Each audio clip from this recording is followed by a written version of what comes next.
Mis padres no alimentaron a mi hija durante 2 días mientras estuve en el hospital. Es solo una visita temporal, dijo mamá con disgusto. ¿Por qué malgastar el dinero que tanto nos cuesta ganar alimentando el error inútil de otro cuando la verdadera familia necesita esa comida? Cuando mi hija, que está empezando a crecer, intentó desesperadamente comer un pedazo de pan duro, mi hermana la atrapó, se lo arrancó, lo tiró a la basura y luego la arrastró afuera del hogar, agarrándola del pelo, mientras gritaba, «Mamá, este pan feo te está robando la comida». Mi madre le dio un revés brutal en la cara a mi hija en la sala. «¿Cómo te atreves?». Cuando regresé a casa, encontré a mi hija de 5 años desplomada en el suelo, apenas respirando por el hambre. No discutí. No lloré. Simplemente destruí en silencio todo lo que amaban. El olor antiséptico del hospital aún se me pegaba a la ropa mientras buscaba torpemente las llaves afuera de la casa de mi infancia. Después de 5 días de cirugía de emergencia y recuperación tras la apendicitis reventada, lo único que quería era abrazar a mi hija Zoe y fingir que el mundo volvía a tener sentido. Mis padres habían accedido a regañadientes a cuidarla mientras yo estaba hospitalizada, aunque su reticencia era palpable incluso a través de mi efecto de morfina. «Es tu responsabilidad, Natasha», había dicho mi madre Gloria con frialdad cuando mi amiga Amber llamó desde la ambulancia. «Pero supongo que no podemos dejar que la niña se muera de hambre mientras tienes tu emergencia médica». Haciéndome el enfermo. Como si hubiera elegido que me reventaran el apéndice durante mi turno de noche en el restaurante. La puerta principal no estaba cerrada con llave, lo cual me pareció extraño. Gloria era una obsesión con la seguridad, siempre dando sermones sobre la gente que podría entrar. Entré, llamando a Zoe en voz baja, para no despertar a nadie si estaba durmiendo la siesta. El silencio me incomodaba. Revisé primero la sala, luego la cocina, y la ansiedad aumentaba con cada habitación vacía. Finalmente, oí un leve gemido proveniente del pasillo trasero, cerca del lavadero. Siguiendo el sonido, la encontré. Zoe estaba desplomada en el frío suelo de linóleo, con su diminuta figura hecha un ovillo. Tenía los labios agrietados y pálidos, las mejillas hundidas. Cuando me arrodillé a su lado, sus ojos se abrieron de golpe, apagados y desenfocados. «Mami». Su voz era apenas un susurro. «Estoy aquí, cariño. Estoy aquí». La levanté, sorprendida por lo ligera que se sentía. Su pequeño vestido le colgaba suelto, y podía sentir sus costillas a través de la fina tela. Fue entonces cuando oí la voz de Gloria desde la cocina, tranquila y despreocupada. «Oh, ya volviste. Ya era hora. Ese niño solo ha traído problemas». Llevé a Zoe a la cocina, donde Gloria estaba en la encimera, untando mantequilla en las tostadas con calma. Mi hermana Valeria estaba sentada a la mesa, revisando su teléfono mientras comía lo que parecían restos de pizza. «¿Qué le pasó?». Mi voz sonaba firme, aunque me temblaban las manos mientras sostenía a Zoe. Gloria apenas levantó la vista. «No le pasó nada. Solo está siendo dramática. Los niños de hoy en día están tan malcriados. Está deshidratada y muerta de hambre». Tomé un vaso del armario y lo llené de agua, ayudando a Zoe a dar pasitos. «¿Cuándo fue la última vez que la alimentaste?». «¿Es ella?». Valeria se rió sin levantar la vista del teléfono. «Mamá no dirige una organización benéfica, Natasha. Esa niña no es nuestra responsabilidad. Tiene 5 años. Es solo una visita temporal», dijo Gloria con disgusto, girándose finalmente para mirarme. «¿Por qué malgastar el dinero que ganamos con tanto esfuerzo alimentando el error inútil de otros cuando la verdadera familia necesita esa comida?». Sus palabras me golpearon como golpes físicos, pero mantuve una expresión neutral. Zoe estaba demasiado débil para comprender del todo lo que pasaba, pero se acercó más a mí, percibiendo la tensión. «Dejé dinero para la compra», dije en voz baja. «Usamos ese dinero para cosas importantes», intervino Valerie. «Mamá necesitaba cortinas nuevas para el comedor, y yo tenía que arreglarme las uñas para la fiesta de la empresa de Jake». Me quedé mirando las uñas impecables de Valerie, con extensiones de gel con cristales diminutos que probablemente costaron más de lo que gané en una semana en el restaurante. Mientras tanto, mi hija había empezado poco a poco. «¿Y qué hay de la comida que solo había aquí?». El rostro de Gloria se retorció de fastidio. «Esa comida es para los familiares que contribuyen a este hogar. No para pequeños errores que solo ocupan espacio en el aire». «Ayer intentó robar comida», añadió Valerie con una sonrisa burlona. «Mamá la pilló intentando comer un trozo de pan duro del mostrador. Deberías haber visto a esos mocosos correteando como ratas». Se me heló la sangre. Tenía hambre. Estaba robando. Gloria espetó. «No tolero a los ladrones en mi casa, por muy pequeños que sean». Valerie rió. «La verdad es que la atrapé primero. Le arranqué ese pan asqueroso de las manitas sucias y lo tiré a la basura. Luego la saqué a rastras del pelo mientras gritaban mamá. Esta mocosa fea te está robando la comida. Deberías haberla oído llorar». Zoe gimió y hundió la cara en mi hombro. Las piezas encajaban, creando una imagen tan horrible que apenas podía procesarla. «¿Y entonces qué pasó?». Mi voz seguía sonando extrañamente tranquila. Los ojos de Gloria brillaban de satisfacción. Le di un revés en la cara para enseñarle respeto y le dije, «¿Cómo te atreves a tocar nuestra comida?». Aprendió la lección enseguida. Miré a Zoe a la cara y vi el moretón que se desvanecía en su mejilla izquierda, que al principio había atribuido a una caída. La huella de la mano ya era inconfundible. Observé que había estado durmiendo en el suelo del pasillo. El sofá es demasiado bueno para ella, dijo Valerie. Además, necesitábamos una sala para nuestros espectáculos. El llanto de esa niña se estaba volviendo molesto. Me quedé allí con mi hija, apenas consciente, en brazos mientras estas dos mujeres, mi madre y mi hermana, hablaban de su sufrimiento como si fuera una molestia menor. La respiración de Zoe era superficial, su pequeño cuerpo estaba flácido por el cansancio y la deshidratación. Necesito llevarla al hospital, dije. Acabas de salir del hospital, Gloria Scott. Siempre tan dramática. Estará bien cuando tome agua. No discutí. No lloré. No grité, ni tiré cosas, ni exigí explicaciones. Simplemente salí de casa con Zoe en brazos, fui directo a urgencias y vi cómo los médicos y las enfermeras rodeaban a mi hija desnutrida. Deshidratación severa. Desnutrición rara. Evidencia de maltrato físico. Tendremos que informar de esto a los servicios de protección infantil, explicó el médico. Las preguntas de los trabajadores sociales se hicieron confusas mientras Zoe recibía 4 líquidos y finalmente se quedaba dormida plácidamente, recuperando poco a poco el color. ¿Dónde se ha estado quedando?, preguntó el trabajador social. Con mi familia mientras estuve hospitalizada. ¿Y no la alimentaron durante 3 días? Al parecer no. La expresión de las trabajadoras sociales se endureció. Señora, esto podría haberla matado. Unas horas más y podríamos tener una conversación muy diferente. Firmé papeles, respondí preguntas y sostuve la pequeña mano de Zoe mientras dormía. Pero en su interior, algo frío y calculador se gestaba. Un plan que no nació de la rabia, sino de la clara comprensión de que algunas personas no merecen el aire que respiran. Zoe pasó 4 días en el hospital recuperándose. Durante ese tiempo, la fiscalía abrió una investigación y proporcioné declaraciones detalladas sobre el trato que Gloria y Valerie le dieron a Zoe. Pero también hice llamadas telefónicas, envié correos electrónicos y recopilé información. Fui metódico, minucioso y completamente concentrado. Gloria trabajaba como contable en una pequeña constructora. Llevaba años robando dinero, al principio pequeñas cantidades, pero con el tiempo se fue volviendo más atrevida. Lo sabía porque presumía de sus creativos métodos contables en las cenas familiares, creyéndose lista. Lo que ella no sabía era que llevaba meses documentando sus confesiones en mi teléfono, al principio solo porque su actitud me disgustaba. Envié un correo electrónico anónimo al dueño de la constructora con información detallada sobre la inversión de Gloria, incluyendo fechas, cantidades y los métodos que había confesado. También envié copias a la Agencia Tributaria Estatal y al IRS, ya que no había reportado sus ingresos robados. Valeria trabajaba en una boutique de lujo donde pasaba la mayor parte del tiempo publicando contenido en redes sociales en lugar de atender a los clientes.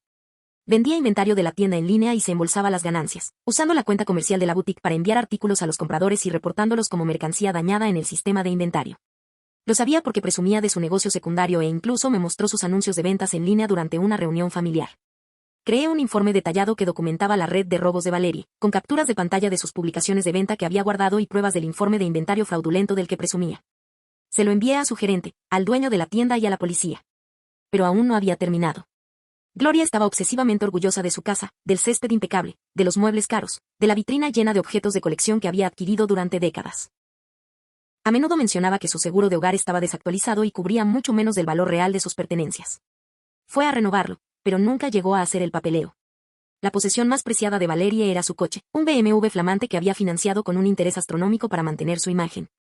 Además, publicaba constantemente en redes sociales sobre su lujoso estilo de vida, sin darse cuenta de que estaba creando un rastro digital de fraude de seguros a punto de ocurrir. Lo mejor de mi plan residía en su simplicidad. No tuve que hacer nada ilegal ni peligroso. Solo tuve que dejar que sus propias decisiones les pasaran factura. El empleador de Gloria inició una investigación y la suspendió en una semana. Tras 2 semanas de investigación, la despidieron y presentaron cargos por inversión. La investigación reveló que había robado más de 30,000 pesos en 2 años. Sus bienes fueron congelados a la espera del juicio penal. Valerie fue despedida tras una investigación de 3 días y arrestada la semana siguiente. Su red de ladrones le había hecho ganar casi 15,000 pesos en mercancía robada. El dueño de la boutique presentó cargos por robo y fraude.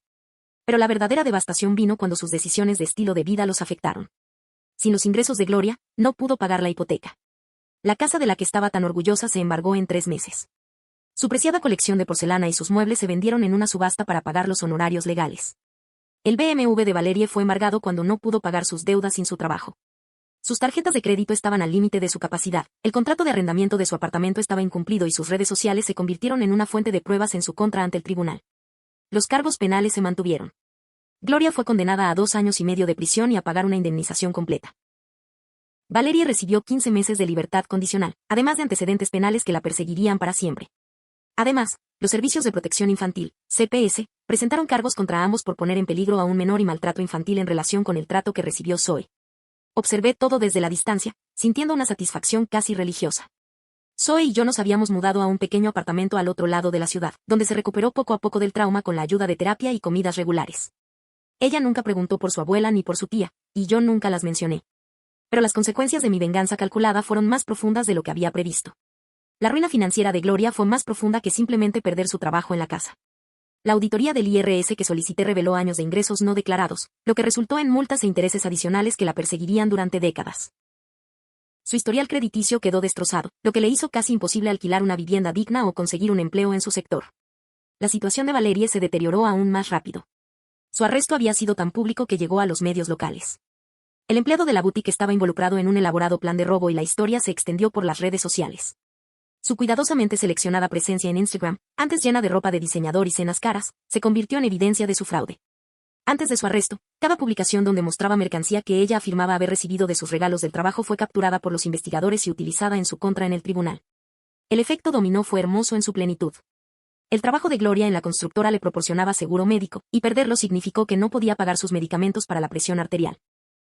El estrés de los cargos criminales y la ruina financiera hicieron que su salud se deteriorara rápidamente.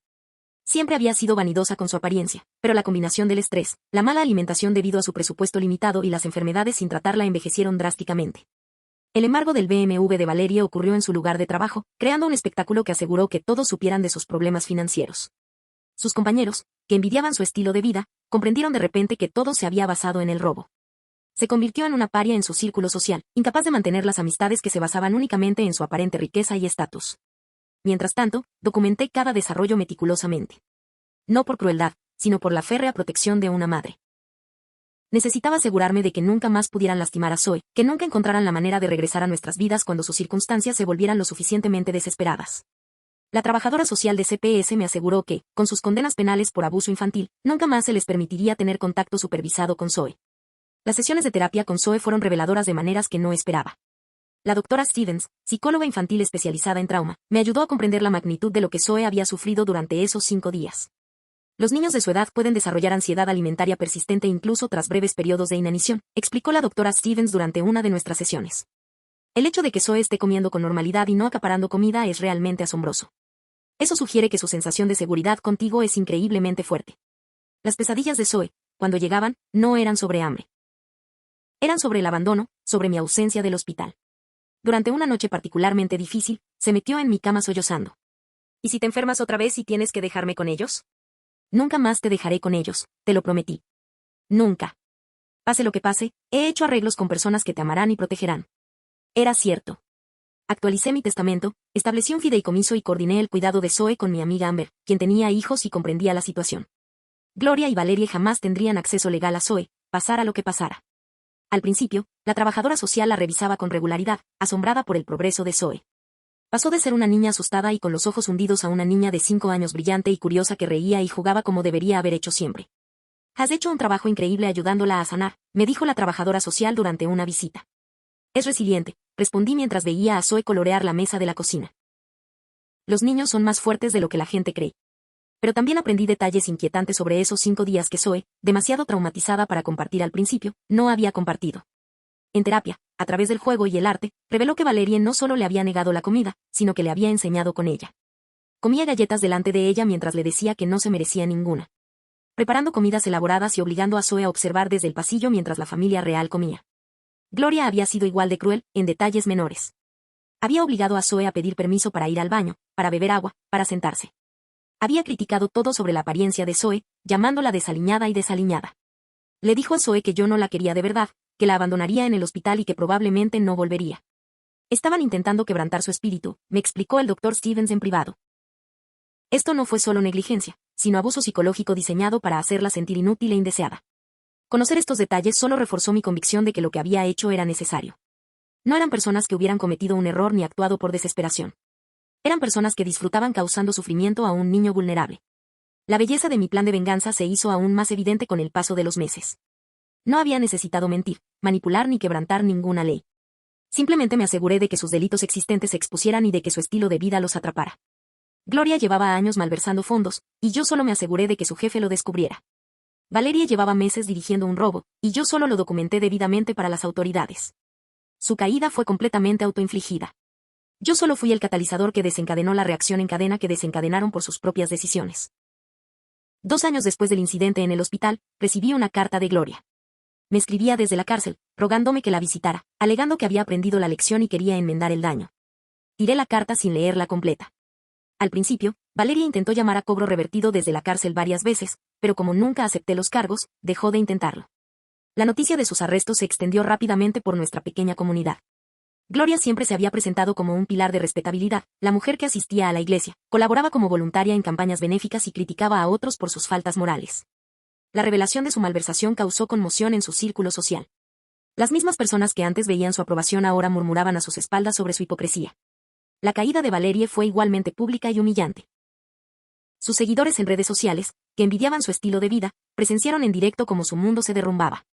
Había sido demasiado vanidosa como para borrar sus cuentas incluso después de su arresto, y el contraste entre su antigua vida después de presumir de compras costosas y su nueva realidad se convirtió en una fuente de entretenimiento para sus antiguos admiradores.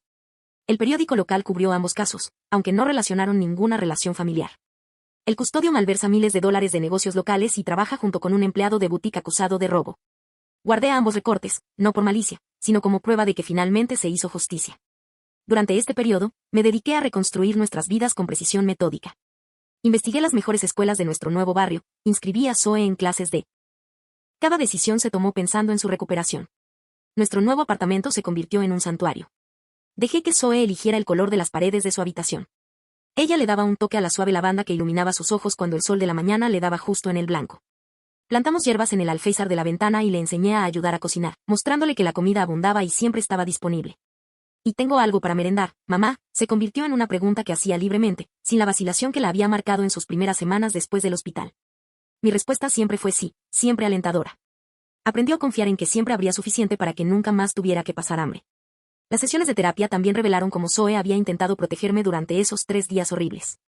El Dr. Stevens la ayudó a expresar cómo intentaba no llorar demasiado porque Gloria había dicho que me enfermaría más en el hospital.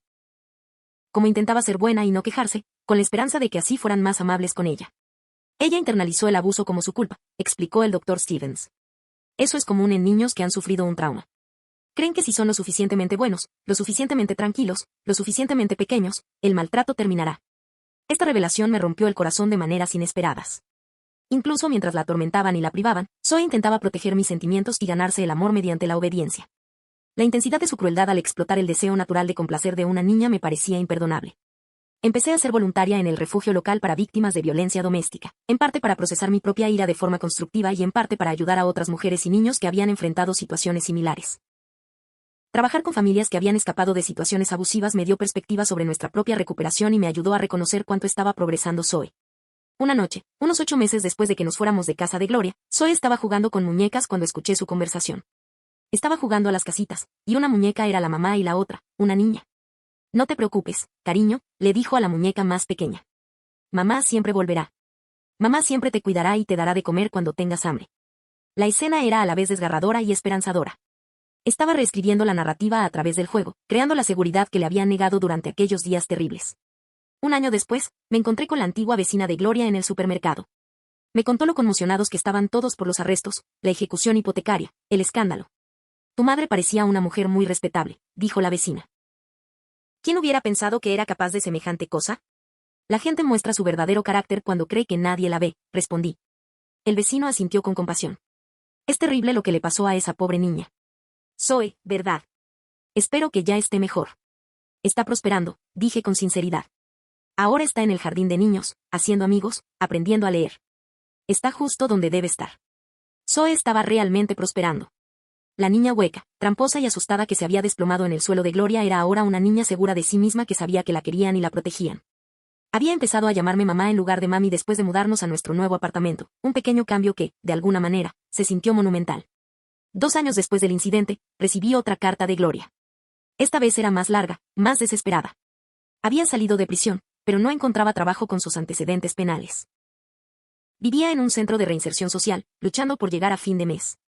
Quería ver a Zoe, disculparse, volver a formar parte de nuestras vidas. Quemé esa carta en el fregadero de la cocina. A Valerie le fue un poco mejor tras su liberación. Encontró trabajo en una tienda de descuento en otra ciudad y poco a poco iba reconstruyendo su vida. Nunca intentó contactarme directamente, pero me enteré por conocidos en común que le decía a la gente que yo era vengativo y cruel por no ayudar a mi familia en sus momentos de necesidad. No me sentía culpable por sus situaciones. Habían tomado sus decisiones mucho antes de que yo las hubiera desenmascarado. La inversión, el robo, el fraude, esas fueron sus decisiones.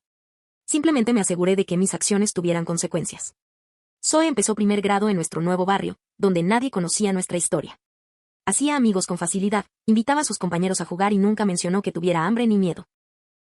Su maestra comentó lo bien adaptada y segura que parecía.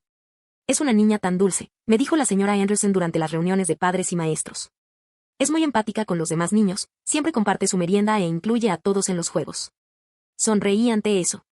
La generosidad de Zoe era genuina, la generosidad de una niña que recordaba lo que se sentía no tener nada y estaba decidida a que otros nunca sintieran lo mismo. Una noche, mientras arropaba a Zoe en su cama, en su habitación, me miró con ojos serios. «Mamá, ¿por qué ya no vemos a la abuela Gloria ni a la tía Valerie?» Era la primera vez que me lo preguntaba directamente. Me había preparado para este momento, sabiendo que llegaría. A veces la gente toma decisiones que perjudican a los demás, dije con cautela. Cuando eso pasa, está bien mantenerse a salvo alejándose de ellos. Lo pensó un momento. ¿Tomaron decisiones que me hicieron daño? Sí, cariño. Lo hicieron. Ella asintió solemnemente. Me alegro de que vivamos aquí ahora. Me siento seguro contigo. ¿Estás seguro conmigo? Siempre. 3 años después del incidente, me enteré de que Gloria había encontrado trabajo como limpiadora nocturna en un edificio de oficinas. El sueldo era mínimo, las horas eran brutales y había envejecido bastante por el estrés. Valerie seguía trabajando en el comercio minorista, viviendo de sueldo en sueldo, con sus sueños de lujo olvidados. No me satisfacían sus constantes luchas, pero tampoco me daban lástima.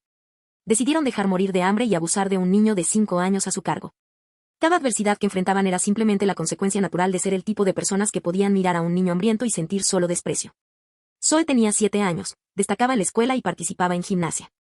Había crecido alta y fuerte, y sus ojos desprendían curiosidad y confianza. Tenía amigos que venían a nuestro apartamento para las fiestas de cumpleaños, y hablaba con entusiasmo de ser veterinaria de mayor. Quiero ayudar a los animales que no pueden valerse por sí mismos, me explicó una noche durante la cena. Es una meta maravillosa, le dije. ¿Qué te hizo pensarlo? Se encogió de hombros. Creo que todos merecen que los cuiden. Incluso si son pequeños o no pueden pedir ayuda. La vi terminar su comida, siempre terminaba su plato, pero nunca acaparaba comida ni comía frenéticamente. El trauma de la inanición se había desvanecido, dejando solo un profundo aprecio por la bondad y la seguridad. 5 años después, Zoe tenía 9 años y cursaba 3er grado cuando recibí una llamada inesperada. Gloria había sufrido un infarto y estaba hospitalizada.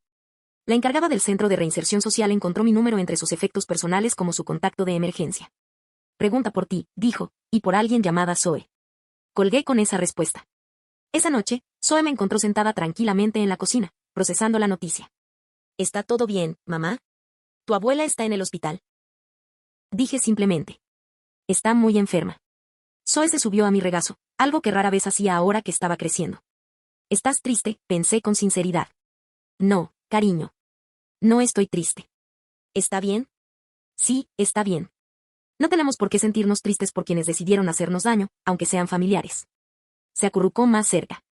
Amo a nuestra familia. Solo tú y yo. Yo también quiero a nuestra familia.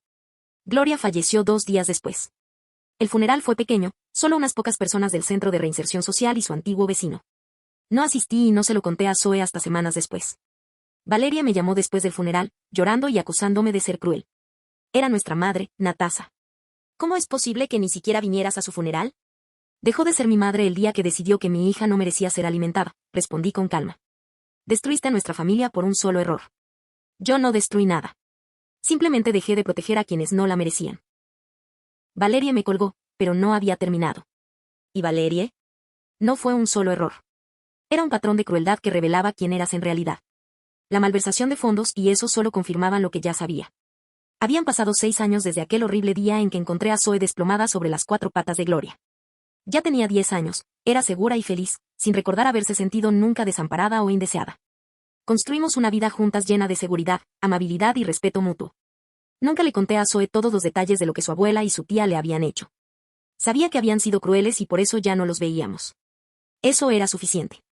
No tenía por qué cargar con el peso de su crueldad. En cambio, me concentré en enseñarle sobre la verdadera familia, las personas que te apoyan, te protegen, que nunca te dejarían pasar hambre ni sentirte desamparada. Creamos nuestras propias tradiciones, nuestro propio sistema de apoyo de amigos y familiares que celebraron sus logros y la consolaron en los momentos difíciles.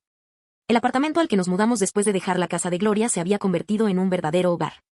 Las obras de arte de Zoe cubrían el refrigerador, sus libros llenaban los estantes, y cada rincón albergaba recuerdos de risas y amor. No se parecía en nada a la casa fría y hostil donde casi murió de hambre, pero era la nuestra. A veces me preguntaba si mi venganza había sido demasiado contundente, demasiado calculada. Entonces recordaba la imagen del pequeño cuerpo de Zoe desplomado en el suelo, con los labios agrietados por la deshidratación, sus ojos hundidos apenas fijos en mi rostro. Recordaba la indiferencia de Gloria hacia su sufrimiento en la risa cruel de Valeria mientras describía cómo arrastraba a un niño que empezaba a nacer por el pelo. No. Recibieron exactamente lo que se merecían. La verdad era que no había destruido a Gloria en la vida de Valeria. Simplemente había impedido que evitaran las consecuencias de sus decisiones. La malversación, el robo, el fraude, esas fueron sus decisiones. La crueldad hacia Zoe fue su decisión. Solo me aseguré de que esas decisiones les pasaran factura. Zoe tenía 11 años cuando me preguntó por qué nunca me había vuelto a casar ni había salido con nadie en serio. ¿No te sientes sola, mamá? Te tengo a ti, le dije. Y tengo amigos y un trabajo que disfruto. Siento que mi vida está llena. Lo pensó, pero ¿no sería genial tener a alguien que nos cuidara? Sonreí ante su preocupación tan madura. Cariño, nos cuidamos mutuamente. Eso es lo que hace la verdadera familia. Sí, asintió. A nosotros también se nos da bastante bien. Se nos daba bien. Sobrevivimos a la crueldad de Gloria, al trauma de casi morir de hambre, a la conmoción de empezar de nuevo. Construimos algo más fuerte que lo perdido, algo basado en el amor genuino, no en la obligación ni la manipulación. 7 años después del incidente, me ascendieron a subgerente del restaurante donde trabajé durante la infancia de Zoe. El aumento de sueldo nos permitió mudarnos a un apartamento más grande con jardín donde Zoe podía practicar gimnasia y cultivar un pequeño huerto. Mira, mamá. Me llamó una tarde, sosteniendo un tomate que ella misma había cultivado. Es perfecto. La observé examinarlo con orgullo y satisfacción, y pensé en lo diferente que era ese momento de sus recuerdos de infancia, cuando le negaban incluso el pan duro. Se había convertido en alguien que creaba abundancia en lugar de acumularla, que compartía generosamente porque sabía lo que se sentía no tener nada. Esa noche, mientras la arropaba, Zoe dijo algo que me hizo darme cuenta de lo completa que había sido nuestra sanación. Mamá, creo que quiero ser maestra en lugar de veterinaria. Ah, sí. ¿Qué te hizo cambiar de opinión? Quiero ayudar a los niños que se sienten asustados o solos. Quiero que sepan que alguien se preocupa por ellos. La besé en la frente, conmovida por cómo esta experiencia infantil de tanta crueldad la había convertido en una persona dedicada a la bondad. Creo que serías una profesora increíble, cariño. 8 años después, Zoe tenía 12 años y nos enteramos de que Valeria había sido arrestada de nuevo, esta vez por fraude checo. Había tenido problemas económicos desde la muerte de Gloria y, al parecer, había vuelto a sus viejos hábitos de robo para mantener su estilo de vida. No sentí nada al oír la noticia. Ni satisfacción, ni tristeza, ni rabia. Valeria había tomado su decisión, igual que había tomado la decisión de arrastrar a un niño que empezaba a nacer por el pelo. Algunas personas nunca aprendieron. Zoe me escuchó hablar con una amiga sobre el arresto de Valeria. ¿Es mi tía?, preguntó después. Sí. ¿El que me trató mal de pequeño? Sí. Asintió pensativa. Lamento que siga tomando malas decisiones, pero me alegra que ya no tengamos que preocuparnos por ella. A los 12 años, Zoe tenía más sabiduría y madurez que Gloria o Valeria. Entendía que algunas personas eligen ser dañinas y que está bien protegerse de ellas, incluso si técnicamente son familia. La venganza que tomé no se basó en ira ni odio. Se trató de justicia, de asegurar que quienes mataran de hambre y abusaran de un niño sufrieran las consecuencias de sus actos. Se trató de protección, de asegurarme de que Zoe nunca más tuviera que soportar su crueldad, garantizada legalmente por sus condenas penales. Pero lo más importante, se trataba de amor. Todo lo que hice fue crear un espacio seguro donde Zoe pudiera sanar y convertirse en la persona extraordinaria que estaba destinada a ser. Mientras la veía practicar su rutina de gimnasia en nuestro patio trasero, con el rostro radiante de salud y confianza, supe que había tomado las decisiones correctas. Nunca volvería a saber lo que se sentía tener hambre, ser indeseada o estar insegura. Nunca dudaría de que era amada y valorada. Eso valió cada instante de la fría y calculada venganza que tomé contra quienes intentaron quebrantar su espíritu. Zoe tenía 13 años cuando llegó a casa de la escuela con lágrimas en los ojos. Hay una niña en mi clase cuyos padres no la alimentan bien, dijo. Nunca tiene dinero para el almuerzo y siempre está muy delgada. Me hace recordar, ¿qué quieres hacer al respecto?, pregunté. ¿Podemos llevarme comida extra en el almuerzo para compartirla con ella? Claro, pero Zoe, si crees que le están maltratando o descuidando, también deberíamos hablar con su maestra o con el consejero escolar. Asintió con seriedad. Ya lo hice. La señora Rhodes lo va a investigar. La abracé fuerte, orgullosa como nunca de la joven compasiva en la que se había convertido. Recordó lo que sentía ser esa niña hambrienta y estaba decidida a asegurarse de que otros no sufrieran lo mismo. Esa noche, preparé 2 almuerzos completos para que Zoe los llevara a la escuela. Se convirtió en nuestra nueva rutina, siempre tener comida extra para compartir, siempre pendientes de los niños que pudieran necesitar ayuda. Mamá, dijo Zoe una noche mientras preparábamos juntas su almuerzo escolar, ¿crees que la abuela Gloria y la tía Valeria alguna vez piensan en lo que me hicieron? Era la primera vez en años que los mencionaba sin que nadie se lo pidiera. No lo sé, cariño, pero no importa lo que piensen. Lo que importa es que ahora estás a salvo y eres querida. Lo sé. Solo espero que hayan aprendido algo de lo que les pasó. Dudaba que lo hubieran hecho, pero no lo dije. La capacidad de Zoe para tener esperanza y perdonar era parte de lo que la hacía especial, y no la disminuiría compartiendo mi cinismo. 9 años después del incidente que cambió nuestras vidas, Zoe tenía 14 años y estaba prosperando. Mantenía excelentes calificaciones mientras trabajaba como voluntaria en el refugio de animales local, dando clases particulares a estudiantes más jóvenes. Se había convertido en una hermosa adolescente, pero aún más importante, en una joven amable y segura de sí misma. La venganza que había tomado contra Gloria y Valeria ya parecía historia antigua. Eran notas al pie de nuestra historia, no los personajes principales. Zoe rara vez los mencionaba, y cuando lo hacía con la curiosidad distante de quien examina un periodo histórico que ya no la dominaba. Nuestra vida estaba llena de nuevas experiencias, nuevas relaciones, nuevos sueños. Zoe hablaba de universidades, considerando carreras que le permitieran ayudar a los demás. Quería estudiar trabajo social o educación, campos donde pudiera marcar la diferencia en la vida de los niños. Quiero ser el tipo de persona que protege a los niños, me dijo. Como tú me protegiste. Pero hice más que protegerla. Le mostré que las acciones tienen consecuencias, que quienes eligen la crueldad no escapan a las consecuencias de sus decisiones, y que a veces lo más amoroso es negarse a permitir un comportamiento dañino. Zoe comprendía todo esto, aunque nunca hubiera tenido todos los detalles. Ella sabía que habíamos dejado atrás a la gente tóxica y construido algo mejor. Sabía que la familia no se trata de sangre, sino de amor, lealtad y respeto. Mientras se preparaba para su 2º año de preparatoria, con una seguridad y confianza que una niña de 5 años que se desplomó en el suelo de Gloria jamás podría haber imaginado, sentí una profunda satisfacción. No porque Gloria y Valeria hubieran sufrido, sino porque Zoe había prosperado. La venganza había sido rápida y contundente, pero la sanación había sido lenta y constante. Ambas cosas habían sido necesarias. Ambos habían sido actos de amor. 10 años después, mientras Zoe se preparaba para la universidad, me hizo una última pregunta sobre ese periodo oscuro de nuestras vidas. Mamá, ¿alguna vez te arrepientes de cómo terminaron las cosas con ellos? Miré a mi hermosa, segura y compasiva hija, esta joven que había sobrevivido al hambre y al abuso para convertirse en una persona dedicada a ayudar a los demás, y le di la única respuesta honesta que tenía. No, cariño. No me arrepiento de haberte protegido de quienes eligieron ser crueles. Nunca me arrepentiré de haberte elegido a ti. Ella sonrió y me abrazó fuerte. Me alegra que me hayas elegido también. Esa fue la última vez que hablamos de Gloria y Valeria. Zoe estaba lista para retomar su propia vida, con las lecciones de resiliencia, bondad y la certeza de que merecía ser amada y protegida. La venganza había sido completa, pero la sanación fue la verdadera victoria.